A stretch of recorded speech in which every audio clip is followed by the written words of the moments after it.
Thank you. Now, Mr. Sanjay Singh. धन्यवाद मान्यवर, आपने इस महत्वपूर्ण विषय पे भारत के संविधान के 75 वर्ष पूरा होने पर जो चर्चा हो रही है, उस चर्चा में मुझे भाग लेने का अवसर दिया, मुझे बोलने का अवसर दिया। मान्यवर, बाबा साहब डॉक्टर भीमराव अंबेडकर जी ने जब भारत का संविधान लिखा तो हिंदुस्तान के सभी वर्गों के बारे में सोचा, सबके अधिकारों के बारे में सोचा, भारत कैसे तरक्की के रास्ते पे जाएगा, कैसे आगे बढ़ेगा, इसको लेके भारत के संविधान को बनाया उन्होंने। और उसमें एक एक करके जो संविधान की मूल आत्मा है वो मैं आपके सामने पढ़ना चाहूंगा कि उनकी मंशा क्या थी, हमारे संविधान की मंशा क्या है। संप्रभु राष्ट्र यानी ऐसा देश जो किसी दूसरे देश के प्रभुता से मुक्त है, अपने सभी निर्णय लेने के लिए पूर्णतः स्वतंत्र है और उस पर किसी बाहरी शक्ति का कोई प्रभाव नहीं होगा।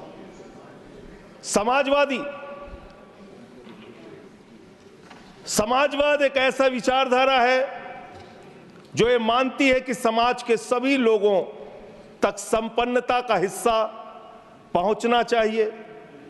धन संपत्ति भी समाज से ही उपजती है, तो उसका बंटवारा भी शांतिपूर्ण और न्यायपूर्ण तरीकों से लोगों के बीच होना चाहिए।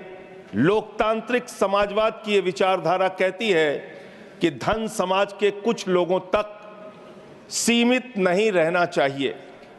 उत्पादन के साधनों पर लोगों का मिला जुला मालिकाना होना चाहिए।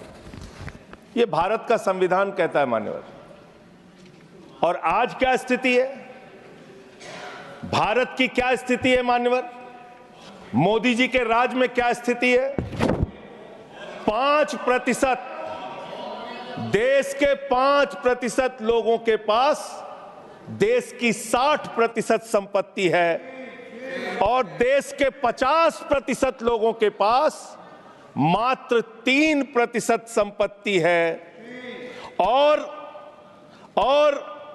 पिछले 2012 से लेकर अगर 21 तक का आप रिकॉर्ड इनका देखेंगे तो 40% संपत्ति 1% लोगों के पास गई है। यह है इनकी समाजवाद की विचारधारा, यह है इनकी बराबरी की सोच, यह किस तरीके से ये भारत के अंदर गैर बराबरी को जन्म दे रहे हैं। समाजवादी आंदोलन में नारा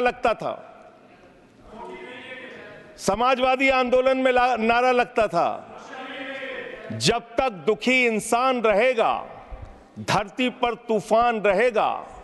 नारा लगता था रोटी कपड़ा और मकान मांग रहा है हिंदुस्तान।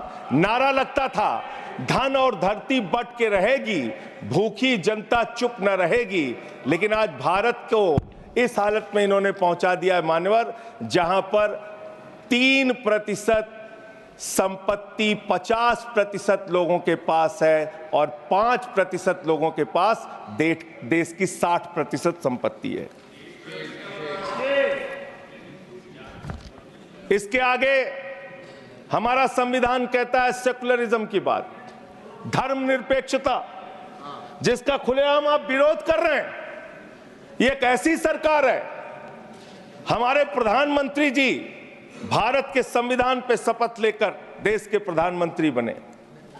यहां पे बैठे हुए सांसद संविधान की शपथ लेते हैं, मंत्री संविधान की शपथ लेते हैं, लेकिन संविधान में लिखी हुई बातों को नहीं मानते। धर्मनिरपेक्षता से इनको मतलब नहीं है।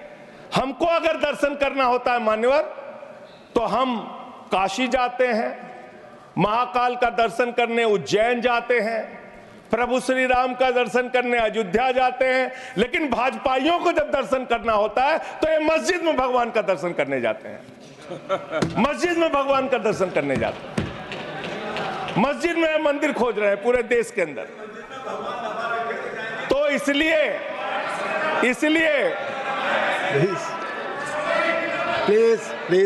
मान्यवर, इसलिए मैं इनसे कहना चाहता हूं, कृपया साहब घबराओ मत। सीट पर चीखना चिल्लाना शुरू कर देते हैं, जैसे ही बोलता हूं चीखना चिल्लाना शुरू। मान्यवर, ये भारत खोदो योजना चला रहे देश में, भारत खोदो योजना। अरे मैं कहता हूं अगर इतना ही खोदना है, कल को कोई आके दावा करेगा संसद को खोद दो, कम से कम प्रधानमंत्री की डिग्री मिल जाएगी, उसका तो पता चल जाएगा कहां है। संसद खोद दो। ये भारत खोदो योजना बंद करो, इससे देश का विकास होने वाला नहीं है। आपने शिक्षा में क्या हालत की देश की। माननीय शिक्षा मंत्री जी यहां पे बैठे हुए हैं, मैं बताना चाहूंगा शिक्षा के स्तर को आपने कहां पहुंचा दिया। 11 लाख, अरे क्या क्या यहां बोला गया, मैंने खूब सुना है, आप ही लोगों से सीखा है। 11 लाख बच्चों को सरकारी स्कूल से दूर किया गया। 11 लाख बच्चों को। यह देश के अंदर शिक्षा की व्यवस्था है और इसमें सबसे ज्यादा मान्यवर, अगर किसी राज्य की भागीदारी है जहां पे सबसे ज्यादा बच्चे सरकारी स्कूल से दूर हुए हैं, पिछले 8 महीने का आंकड़ा शिक्षा मंत्रालय ने लोकसभा में रखा। 11 लाख में से अकेले 7,84,000 बच्चे उत्तर प्रदेश में सरकारी स्कूलों से दूर गए। ये कर रहे हैं शिक्षा के नाम पे आप। देश की शिक्षा की व्यवस्था की हालत यह कर दी आपने। 63,000 बच्चे आसाम में सरकारी स्कूलों से दूर हुए। यह सरकार का आंकड़ा, मैं अपनी ओर से नहीं पढ़ रहा हूं। जब सरकार से पूछा गया शिक्षा पे कितना खर्च करते हैं, जीडीपी का कितना हिस्सा शिक्षा पे खर्च करते हैं, पिछले 3 वर्षों से भारत की सरकार जीडीपी पे 0.4% शिक्षा पे ऊपर खर्च करती है। और दिल्ली की सरकार, जहां अरविंद केजरीवाल की सरकार है, हम शिक्षा के ऊपर 25% बजट का हिस्सा खर्च करते हैं मानव। स्वास्थ्य के ऊपर दिल्ली के अंदर 13% हम खर्च करते हैं। और भारत की हमारी सरकार जो अपने आप को कहती है मोदी जी की बड़ी योजनाएं हैं, बड़ी ताकतवर सरकार है, मात्र 2% स्वास्थ्य के ऊपर खर्च करती है। यह इस देश की हकीकत है। कैसे समानता आएगी, कैसे संविधान में लिखी हुई बातों की सुरक्षा हो पाएगी। मैं दिल्ली की बात करूं, अगर एक राज्य सरकार दिल्ली के लोगों ने भी चुना जिसको आप चलने नहीं देते, बार बार उसके ऊपर रोक लगाते हैं, लेकिन उस राज्य सरकार के काम क्या हैं वो आपको जानना बहुत जरूरी है। एक ऐसी सरकार जिसने, अब देखिए टोका टोकी करेंगे। बोलिए ना, आप बोलिए, आप क्यों उधर बात अभी ये लोग जब बोल रहे थे मैं चुपचाप सुना। आप बोलिए। अगर जेल वेल की बात करोगे ना, जिस दिन सत्ता परिवर्तन होगा एक भी आदमी बाहर नहीं दिखेगा। फिर ऐसी बातें मत करो, आपस में बात नहीं। संजय ये जी, धमकी देने की बातें मत करो। संजय जी, आपस में कोई बात नहीं। संजय जी प्लीज नहीं, कोई नहीं। आप लोग आपस में बात कंट्रोल कीजिए सर। सभी लोग आपस में बात, प्लीज आप बैठे रहे।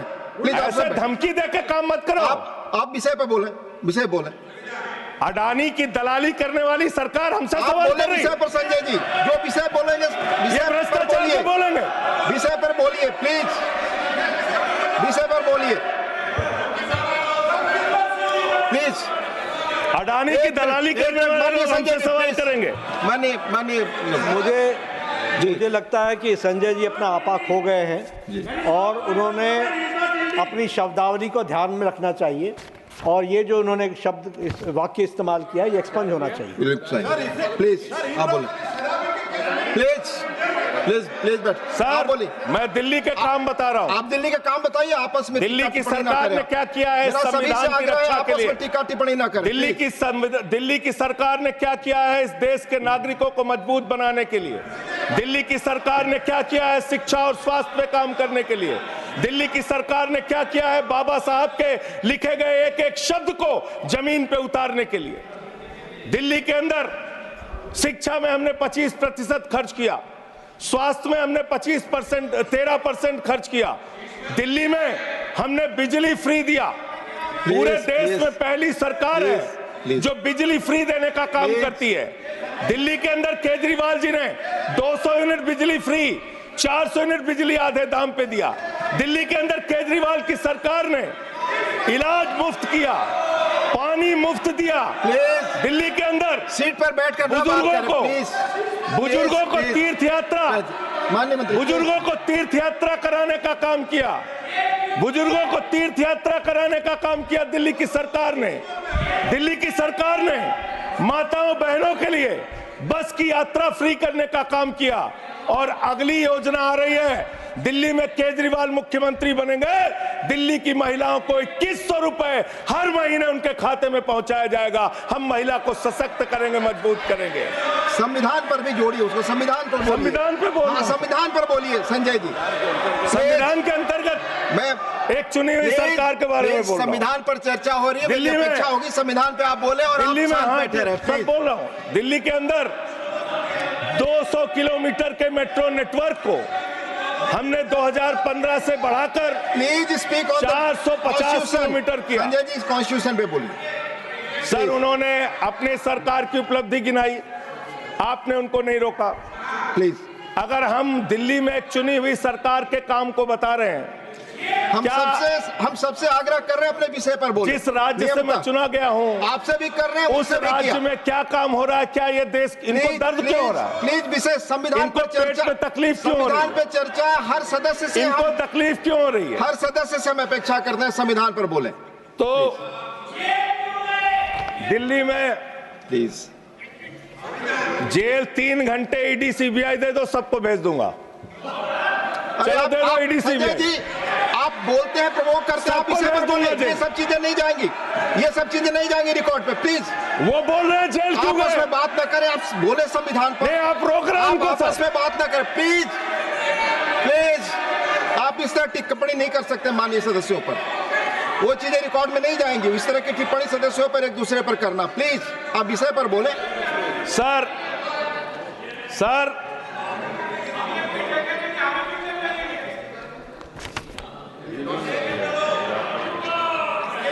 3 सर आप ही का चेहरा दिख रहा है सर। नहीं, मेरा चेहरा नहीं, चेहरा आपका दिख रहा, आप बोलिए तो सर आप बोलिए। ये लोग भ्रष्टाचार के खिलाफ जब बोलते हैं, भ्रष्टाचार के खिलाफ जब बोलते हैं भाजपा के लोग, तो लगता है ओसामा बिन लादेन अहिंसा पे उपदेश दे रहा है। ये भ्रष्टाचार के खिलाफ बोलेंगे। 3,02,000 करोड़ रुपए का ठेका इन लोगों ने इलेक्टोरल बॉन्ड के नाम पे लिया सर। 3,02,000 करोड़ रुपए का ठेका इन लोगों ने इलेक्टोरल बॉन्ड के नाम पे पर बोलिए दिया है। विषय पर प्लीज सर, विषय पर बोलिए सर। जो आप मालूम है कि विषय पर बोले। गाय काटने वाली कंपनी से चंदा लेने वाले लोग मेरे ऊपर सवाल उठा रहे हैं। आपस में बात नहीं, गाय काटने वाली कंपनी से चंदा लेने वाले लोग, प्लीज। ये मंत्री का चुनाव है। आप विषय पर बोले संजय सर। सर देश के अंदर एक चुनी हुई सरकार है, संविधान के तहत वो सरकार चुनी हुई है, संघीय ढांचे का जिक्र उस संविधान के अंदर किया गया है, उसको आप क्यों नहीं मानते? दिल्ली की सरकार को क्यों नहीं चलने देते? हमारे सारे काम पे रोक क्यों लगाते हैं आप? आपने सबसे बेहतरीन देश की काम करने वाली सरकार, एक ऐसी सरकार, जब अमेरिका के राष्ट्रपति की पत्नी हिंदुस्तान आई तो मोदी जी ने पूरे देश का हवाला दिया। गुजरात का स्कूल देख लो, मध्य प्रदेश का देख लो, उत्तर प्रदेश का देख लो, हरियाणा का देख लो। उसने कहा हमें केजरीवाल का स्कूल देखना है, मनीष सिसोदिया ने जो स्कूल बनाया है वो स्कूल देखना है। ये काम हमने किया। आज दिल्ली के स्कूल मॉडल की चर्चा पूरी दुनिया में हो रही है, अस्पताल के मॉडल की चर्चा पूरी दुनिया में हो रही है। ये मंत्री है सरकार के। बच्चों शांत हो जाओ, बच्चों हल्ला मत करो, बच्चों शांत, बच्चों हल्ला मत करो, बच्चों शांत। मान्यवर, ये हमारा टाइम खाने की कोशिश कर रहे हैं। दिल्ली के अंदर चुनाव होने जा रहा है। चुनाव भारत के संविधान का एक बड़ा पर्व माना जाता है। संविधान ने हमें ताकत दी, अपने हिसाब से विधायक चुनिए, अपने हिसाब से सांसद चुनिए, वही मंत्री बनता है, मुख्यमंत्री बनता है, प्रधानमंत्री बनता है। दिल्ली में चुनाव क्या हो रहा है? दिल्ली में कैसे चुनाव कर रहे हैं लोग? ये महाराष्ट्र और हरियाणा का प्रयोग, चुनाव घोटाले का प्रयोग दिल्ली में करना चाहते हैं। और वो कैसे करना चाहते हैं? कैसे करना चाहते हैं? ध्यान से सुनिएगा सर प्लीज। दिल्ली के अंदर ये चुनाव घोटाले की मैं रिपोर्ट लेके आया हूं। ये रिपोर्ट आज पूरे देश को पता होनी चाहिए। दिल्ली में जो चुनाव करा रहे हैं मान्यवर, ये घपले से जीतना चाहते हैं। शाहदरा में भारतीय जनता पार्टी के एक पदाधिकारी ने 11,008 वोट कटवाने की अर्जी दी। जनकपुरी में भारतीय जनता पार्टी के 24 कार्यकर्ताओं ने 4,874 वोट कटवाने की अर्जी दी। तुगलकाबाद में भारतीय जनता पार्टी के 15 कार्यकर्ता ने 2,435 वोट कटवाने की अर्जी दी। मानिए आप संविधान पर क्या चुनाव के बारे में बोलना गलत है? आप बैठे प्लीज। क्या संविधान के अंतर्गत चुनाव नहीं होता सर? आप बोले सर, चुनाव के बारे में बोलना गलत है। हाँ तो ये आप गायब। फ्री एंड फेयर इलेक्शन संविधान ने दिया है। तुगलकाबाद में सर, तुगलकाबाद में एक बूथ है, बूथ नंबर 117, वहां कुल 1337 वोट हैं। उसमें से 554 वोट कटवाने की अर्जी 2 बीजेपी के कार्यकर्ताओं ने दी। पालम में भाजपा के 9 कार्यकर्ताओं ने 1641 वोट कटवाने की अर्जी दी। संजय जी, रजौरी गार्डन में सर चुनाव का अधिकार संविधान ने दिया। ऑथेंटिसिकेशन करेंगे सर, चुनाव का अधिकार संविधान ने दिया। जो आरोप लगा क्या हम चुनाव के घपले पे नहीं बोलेंगे यहाँ पे प्लीज? क्या चुनाव के घपले पे नहीं बोलेंगे? इसको चुनाव हाँ ऑथेंटिकेट करूंगा, ऑथेंटिकेट करूंगा sir. I will authenticate please. मैं ऑथेंटिकेट करूंगा सर, आपकी बात सुन लिया सर। हरिनगर में आप बैठ जाए जगह पे अपनी। हरिनगर में भारतीय जनता पार्टी के 4 कार्यकर्ताओं ने 637 वोट कटवाने का आवेदन दिया। करावल नगर ने 2 कार्यकर्ताओं ने 3,260 वोट कटवाने की अर्जी दिया। मुस्तफाबाद में एक व्यक्ति ने 534 वोट मैं नहीं कर रहा। I am not एल्डिंग sir, I am not एल्डिंग। Leader of the house, I am not. नहीं सर, ऐसे आप तो फिर ऐसे अलाउ करेंगे। 1 मिनट आपको हम समय देंगे, आप देखिए। Leader of the house. नहीं, मैं एक ही बात स्पष्ट करना चाहता हूं कि जिस संविधान ने ये ताकत दी है कि वो वोटर्स लिस्ट के बारे में जो चर्चा कर रहे हैं कि उसको कटवाने का, वो प्रोविजन भी संविधान के अंतर्गत ही है। और उसमें देखने वाली बात यह है कि ये इतने दिन सत्ता पे कहीं रोहिंग्या और बांग्लादेशी के वोटों पर तो नहीं बने हुए थे। माने संजय जी, इतनी शानदार बात आज की है लीडर ऑफ द हाउस ने सर, मैं इनका नमन करता हूं। इतनी बढ़िया बात इन्होंने कह दी कि मैं इसका जवाब जरूर दूंगा। सर, इन्होंने कहा कहीं ऐसा तो नहीं जिनके नाम काटे जा रहे हैं वो रोहिंग्या हैं। हमारे उत्तर प्रदेश के भाई, हमारे पूर्वांचल के भाई, हमारे यूपी बिहार के भाई जो 40-40 साल से दिल्ली में रह रहे हैं, अपने श्रम, अपने खून पसीने से दिल्ली को बना रहे हैं, आप उनको रोहिंग्या करें। आप उनको रोहिंग्या करें। हिम्मत कैसे हुई आपकी? हिम्मत पूर्वांचल के भाइयों को रोहिंग्या कहेंगे? हिम्मत कैसे हुई आपकी? हिम्मत नहीं होनी चाहिए आपकी। आगे आगे बोले। पूर्वांचल के लोगों को ये बांग्लादेशी कह रहे हैं। मैं नाम पढ़ रहा हूं। राम सिंह बसंत विहार में रहते हैं, उनका वोट कटवाया गया। राम प्लीज बैठ जाइए। बसंत विहार में रहते हैं। आप सब बैठिए। ये पता है सर, आपके सदन पर रखूंगा। ये हिंदू लोग हैं, हिंदू लोग हैं। इनका नाम राम है, इनका नाम राम है। राम, इनका नाम राम है। राम। प्लीज बैठे। छोटे लाल वर्मा। आप बैठे।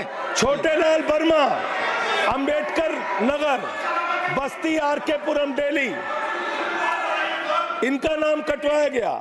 सोनिया, अंबेडकर नगर, बस्ती, आरकेपुरम, इनका नाम कटवाने की अर्जी दी गई। संतोष कुमार, अंबेडकर नगर, बस्ती, आरकेपुरम, इनका नाम कटवाने की अर्जी दी गई। आशा, अंबेडकर नगर, बस्ती, आरकेपुरम, इनका नाम कटवाने की अर्जी दी गई।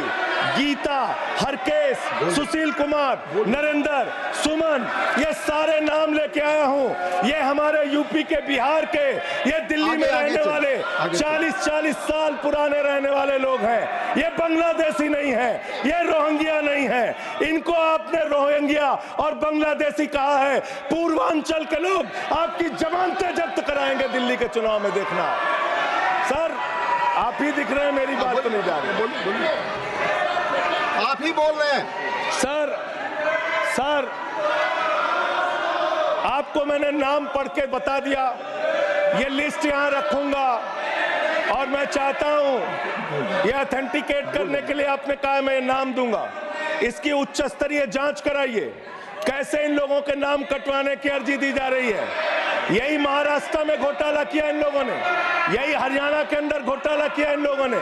ये चुनाव घोटाले से जीतना चाहते हैं। दिल्ली में ये चाल चलेगी नहीं, याद रखना।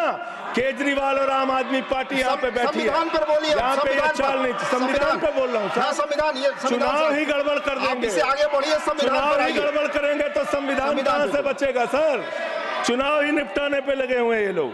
सर दूसरी बात हुई दलितों के अधिकार की और बांग्लादेशी घुसपैठिया। सर पिछले 10 साल से हिंदुस्तान में किसकी सरकार है सर? क्या यहाँ पे ट्रंप की सरकार है? क्या ओबामा की सरकार है? यहाँ पे यहाँ 10 साल से किसकी सरकार है? 10 साल से यहाँ पे महामानव की सरकार है। महामानव की सरकार है 10 साल से। मैं महामानव से पूछना चाहता हूं, नरेंद्र मोदी जी से पूछना चाहता हूं, अमित शाह जी से पूछना चाहता हूं, सीमा की सुरक्षा किसके जिम्मे है? अमित शाह के जिम्मे है। सीमा किससे लगती है? बांग्लादेश की, त्रिपुरा से लगती है, आसाम से लगती है, बंगाल से लगती है। कोई बांग्लादेशी त्रिपुरा से, बंगाल से, आसाम से, झारखंड पार करके, यूपी पार करके, बिहार पार करके दिल्ली कैसे आ गया? आप लोग घास छीन रहे थे क्या? आपकी सरकार घास छीन रही थी क्या? कैसे आ गए भाई यहाँ पे बांग्लादेशी? और 10 साल में 10 बांग्लादेशी घुसपैठिया दिल्ली से भगाया हो तो उसका नाम बता दो, उसका नाम बता दो। 10 साल में 10 बांग्लादेशी घुसपैठिया दिल्ली से भगाया हो तो उसका नाम बताओ ना। राजनीति क्यों करते हो? नरेंद्र मोदी का दोस्त अडानी बांग्लादेश को बिजली सप्लाई करता है। आप विषय पर बिजली सप्लाई करता है। प्रधानमंत्री पर आप नहीं, भारत की बिजली चोरी करके, भारत की बिजली चोरी करके बांग्लादेशियों का घर रोशन करते हो। संविधान पर बोलिए। हमें ज्ञान बता रहे हो, प्लीज हमको ज्ञान बता रहे हो। हजारों करोड़ की बिजली चोरी करके झारखंड की बिजली। सर आप ही आ गए सर, मेरा तो नाम गायब हो जाता हूं मैं। सर झारखंड की बिजली चोरी करके, भारत की बिजली चोरी करके अडानी बांग्लादेश को पहुंचाता है। ये आप ही सब्सिडेट करेंगे? इसको भी करेंगे। हाँ, करें। जितना आप बोलेंगे सब हाजिर कर देंगे साहब। आप इस सब्सिडेट करेंगे, इसलिए आरोप लगा रहे हैं। हाँ एकदम करेंगे। ये दोहरी नीति नहीं चलेगी। आपके लड़के कतर के शेखों के साथ बिजनेस करेंगे, दुबई के शेखों के साथ बिजनेस करेंगे, यहाँ मुसलमानों के खिलाफ हिंसा की बात करोगे।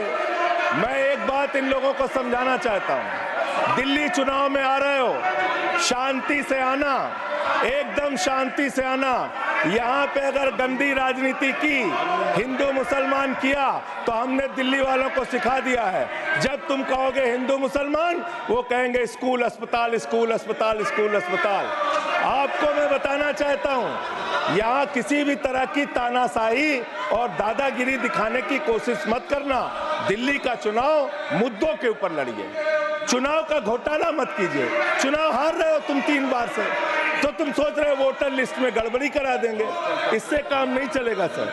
हम काम की बात करते हैं, दलितों के अधिकार की बात यहाँ पे हुई, दलितों के अधिकार की बात। मान्यवर ST, SC, OBC, ये 3 कैटेगरी, ST, SC, OBC, ये तीन कैटेगरी में भारत सरकार के अंदर ज्वाइंट सेक्रेटरी लेवल पे और सेक्रेटरी लेवल पे 322 अधिकारी हैं। और सरकार का आंकड़ा है, मेरा नहीं। ये क्या कह रहे हैं? ये कह रहे हैं दलित SC कैटेगरी के अनुसूचित जाति 16, ST 13, 39 OBC और 254 जनरल कास्ट के लोग हैं। ये आपका दलितों, पिछड़ों और आदिवासियों के प्रति न्याय है। ये कर रहे हैं आप उनके साथ। लेटरल एंट्री के जरिए आप दलितों, पिछड़ों, आदिवासियों का आरक्षण खा रहे हैं। आप IAS की नौकरी में बहुत सारे बच्चे, 125 बच्चे हैं सर, जिनको इन्होंने क्रीमी लेयर के नाम पे IAS, PCS, IFS बनने से वंचित कर दिया। ये इनका इतिहास है। ये कर रहे हैं दलितों के साथ सर। मंदिरों में घुसने नहीं देते। इनकी मानसिकता ये है, इनकी मानसिकता ये है। इन्होंने अयोध्या में मंदिर का शिलान्यास किया। उस समय हमारे प्रधानमंत्री गए, मुख्यमंत्री उत्तर प्रदेश के गए, राज्यपाल भी गई। उस समय के राष्ट्रपति रामनाथ कोविंद जी को नहीं बुलाया इन्होंने। मंदिर के उद्घाटन में इन्होंने श्रीमती द्रौपदी मुर्मू जी को नहीं बुलाया, क्योंकि वो दलित समाज से थे, ये आदिवासी समाज से हैं। आपकी मानसिकता ये है। 100 वर्ष हो गए RSS को, एक भी दलित, पिछड़ा और आदिवासी आज तक RSS का प्रमुख क्यों नहीं बना? इसका जवाब दो, इसका जवाब दो। आप नफरत करते हैं दलितों से, पिछड़ों से, आदिवासियों से। ये आपकी मानसिकता है। इसलिए आगे कॉन्स्टिट्यूशन पढ़ता हूं सर। आगे क्या लिखा हुआ है? आगे लिखा हुआ है डेमोक्रेटिक, लोकतांत्रिक भारत देश की जनता अपने प्रतिनिधि खुद चुनती है। वोट के माध्यम से सभी के वोटों का महत्व बराबर है। जनता के द्वारा जनता का प्रतिनिधि चुना जाता है। जनता के द्वारा जनता का प्रतिनिधि चुना जाता है। उसके बाद चुनने के बाद सरकार बनती है और आप लोग खरीद फरोख्त करके, संविधान को तार तार करके, लोकतंत्र का गला घोट के महाराष्ट्र में सरकार गिराते हो, कर्नाटक में सरकार गिराते हो, मध्य प्रदेश में सरकार गिराते हो, उत्तरांचल में सरकार गिराते हो, अरुणाचल में सरकार गिराते हो। पूरे देश में तोड़ फोड़ खरीद फरोख्त करके सरकारों को गिराने का काम करते हो। इसीलिए मैं कहता हूं, जब ये लोकतंत्र के बारे में बोलते हैं, संविधान के बारे में बोलते हैं, हम लोग यहाँ विपक्ष की तरफ से खड़े होते हैं, चीख रहे हैं, चिल्ला रहे हैं, सोच रहे हैं इनसे डर के चुपचाप बैठ जाएंगे। एक बात याद रखना, ये देश बाबा साहब के संविधान से चलेगा, किसी मोदी और अमित शाह के फरमान से नहीं चलेगा। याद रखना, इसको याद रखना। और ये जो बार बार तुम्हारा गठबंधन ईडी से है, ईडी से तुम्हारा गठबंधन, सीबीआई से तुम्हारा गठबंधन। यहाँ इंडिया गठबंधन है, वहां ईडी गठबंधन है, ईडी गठबंधन है, ईडी गठबंधन। मान्यवर भ्रष्टाचार की बात मैं करूंगा। भारत के प्रधानमंत्री जिन्होंने देश के बड़े बड़े फैशन डिजाइनरों को भी फेल कर दिया, इतना सज के चलते हैं, इतना सज के चलते हैं सर। प्रधानमंत्री इटली का चश्मा, आप जानते हैं, इटली आप नहीं की घड़ी, आप ये सब चीजें नहीं जानते। यहाँ हमारे नेता पे टिप्पणी हो रही है, आप नहीं बोल रहे हैं। आप नहीं बोल सकते। हमारे नेता पे टिप्पणी हो रही है, आप नहीं बोल रहे हैं। प्रधानमंत्री पर आप टिप्पणी नहीं कर सकते। हमारे नेता पे संवैधानिक केजरीवाल पे टिप्पणी हो रही है, आप नहीं बोल रहे हैं। आप please speak on the subject. हमारा टाइम बचा है सर। हाँ, तो आप बोले सब्जेक्ट पर बोले। सब्जेक्ट पे बोल रहे हैं। हाँ, ये टिप्पणियां नहीं जाएंगी आपकी रिकॉर्ड पे। सर बच्चों शांत हो जाओ, बच्चों शांत हो जाओ, बच्चों शांत, प्लीज बच्चों शांत हो जाओ बच्चों। मानवर, न्याय की बात, भारत का संविधान सभी नागरिकों को सामाजिक, आर्थिक, राजनीतिक स्तर पर न्याय देने का वादा करता है। ये न्याय दे रहे हैं भारत के लोगों को सर, ये न्याय कर रहे हैं भारत की जनता को, ये न्याय दे रहे हैं। आज चुनी हुई सरकारों को प्लीज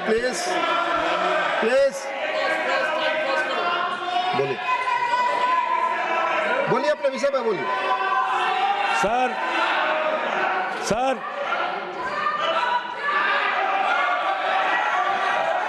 ये अगर यहाँ नारा लगाएंगे, आप इनको रोक नहीं रहे। मैं बोल रहा हूँ उनको भी और आपको भी। वो नारे लगा रहे हैं, आपने शुरू किया। माननीय प्रधानमंत्री पर टिप्पणी नहीं, मैं अगर यहाँ नारा लगाऊंगा, प्लीज आप इसे पर बोलिए, संविधान पर बोलिए। तो इसलिए मैं ये कहना चाहता हूं, जरूरत से ज्यादा उतना ही काम करो जितना ठीक लगे। आप इधर बोले, आपस में बात ना करें। जरूरत से ज्यादा मत उड़ो। संजय जी प्लीज, जरूरत से ज्यादा मत उड़ो। संजय जी आप गली में शोर है। संजय जी नरेंद्र मोदी चोर है। कोई बात रिकॉर्ड पे नहीं जाएगी। नरेंद्र मोदी चोर, कोई बात रिकॉर्ड पे नहीं जाएगी। Not go please, it will not go on the record. नहीं, please go back to your seats. नहीं, आप ये गलत, नहीं सर, आप दुरुपयोग कर रहे हैं समय का। कैसे केजरीवाल को बोल रहे हैं? केजरीवाल को कैसे बोल रहे हैं? आप सब पीछे जाए, आप प्लीज, आप पीछे जाइए प्लीज। नागर जी प्लीज आप पीछे जाइए। आप इसे पर बोलिए, इनको चुप कराइए सर। आपने जो भी प्रधानमंत्री जी पर टिप्पणी की है और जो भी नारे इनके खिलाफ लगाए, ये भी बोलिए कि मुख्यमंत्री पर जो टिप्पणी की है वो भी जाएगा। आप बोलिए, वो भी हट जाएगा। आप पहले बोले, वो भी हट जाएगा। आपका समय खत्म होगा, मैं खत्म करूंगा प्लीज। मान्यवर,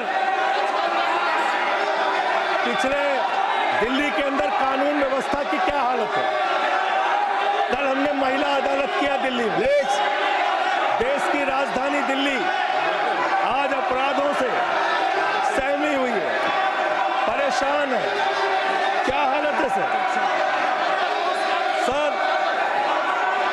2019 से महिलाओं के खिलाफ अपराध में दिल्ली में 41% वृद्धि हुई है। 14,000 महिलाओं के खिलाफ अपराध, हिंसा का अपराध, बलात्कार का अपराध 1 साल के अंदर हुआ है। हर दिन दिल्ली के अंदर 3 से 4 रेप की घटनाएं हो रही हैं और 2019 से 3500 रेप की घटनाएं हुई और प्रतिदिन दिल्ली में 5 से 6 महिलाओं को असॉल्ट किया जाता है। ये आंकड़े हैं सर। 11 महिलाएं और बच्चियां प्रतिदिन किडनैपिंग का शिकार होती है दिल्ली में। ये दिल्ली की हकीकत है। देश की राजधानी में 33% रेप की घटनाओं में और 41% किडनैपिंग की घटनाओं में देश के 19 शहरों के मुकाबले वृद्धि हुई है। दिल्ली के अंदर ये कोर्ट है, सारे रिकॉर्ड रख दीजिएगा। हाँ रख दूंगा। ये कोर्ट, दिल्ली के कोर्ट में सर आपको जान के हैरानी होगी, देश की राजधानी है दिल्ली, दिल्ली के कोर्ट में हत्या की घटना हुई। जज के सामने हत्या सर, जज के सामने हत्या की घटना हुई। आप बताइए, प्लीज ये नारे न लगाए, रिकॉर्ड पे नहीं जाएगा आपके नारे, प्लीज कृपया कृपया नारे न लगाएं आप, please.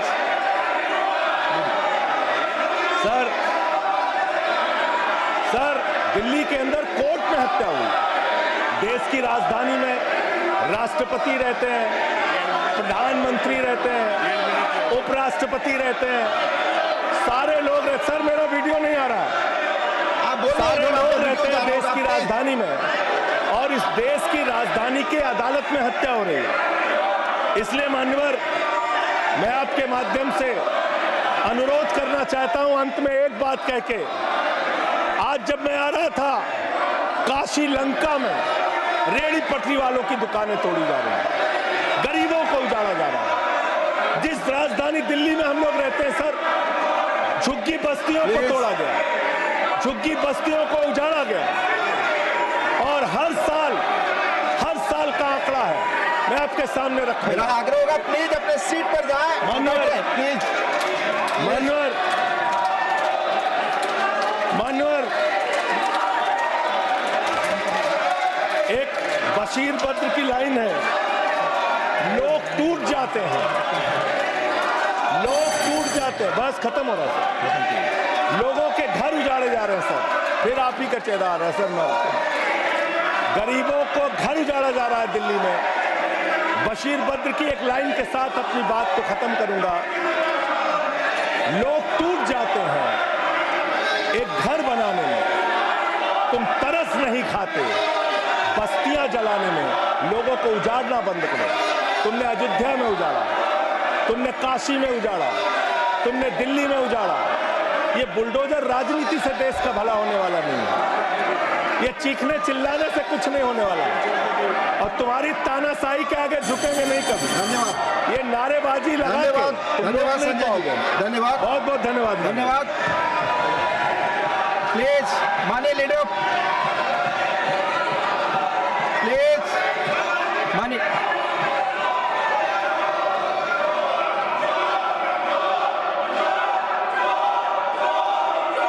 Leader of house, please no, please. आप एक दूसरे पर टिक्का टिप्पणी और इस तरह के नारे न लगाएं, प्लीज प्लीज प्लीज। नो, आपस में बातें प्लीज। माननीय एलओपी, आप कुछ बोलने वाले थे। माननीय लीडर ऑफ हाउस, 3 बातें बताना चाहता हूँ। जी। पहली बात, जो संजय सिंह जी ने कही कि फलाने राम फलाने राम फलाने राम, संविधान में, इलेक्शन कमीशन में पूरा अधिकार है किसी व्यक्ति को किसी के वोट कर ऑब्जेक्शन करने का, और ऑब्जेक्शन में रीज़न देने का होता है।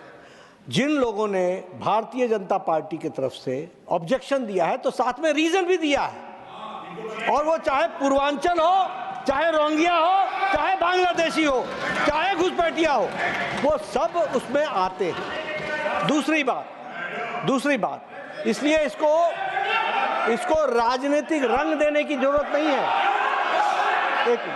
इसको संजय जी प्लीज बैठिए। आप प्लीज बैठिए। मैं आपसे आग्रह करता हूं, संजय जी प्लीज बैठिए। ये आपस में गला फाड़ प्रतियोगिता ना करें, प्लीज बैठे, प्लीज। हाँ,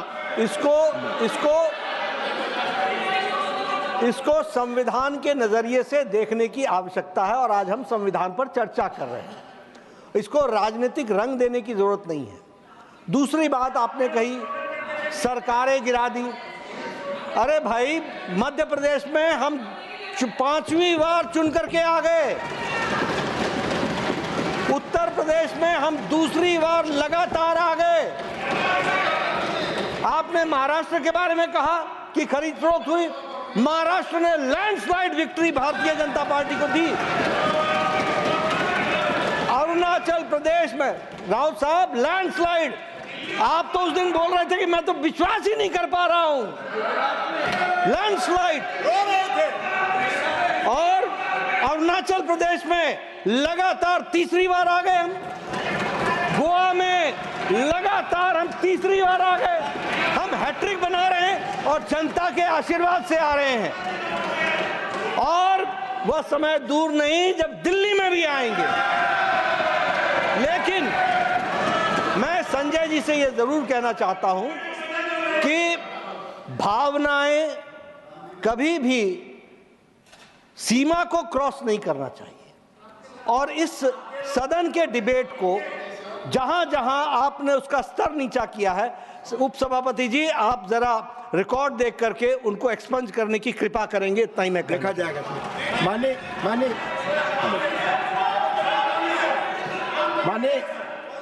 माननीय भूपेंद्र जी, आपने बीच में संकेत दिया था।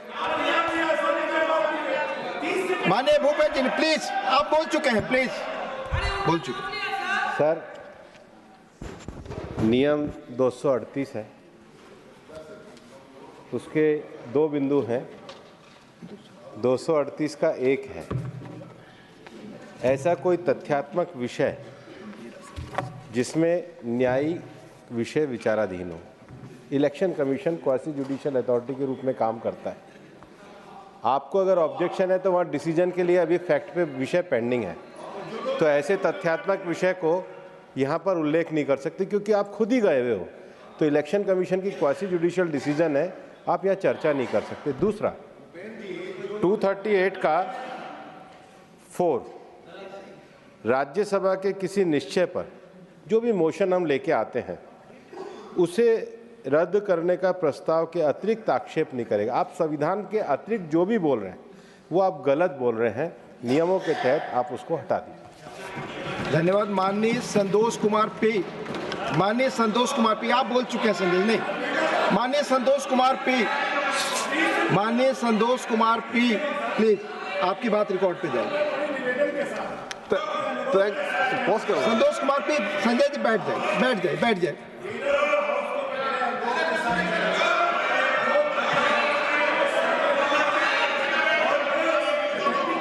ले कह रहा हूं, जो व्यक्ति एक जगह पे, मान लीजिए ठीक है आपने कहा, जो व्यक्ति 40 साल से एक जगह पे रह रहा है, क्या उसका नाम? माननीय संतोष कुमार पी, आपकी बात रिकॉर्ड पे जाए please. Thank you, Deputy Chairman.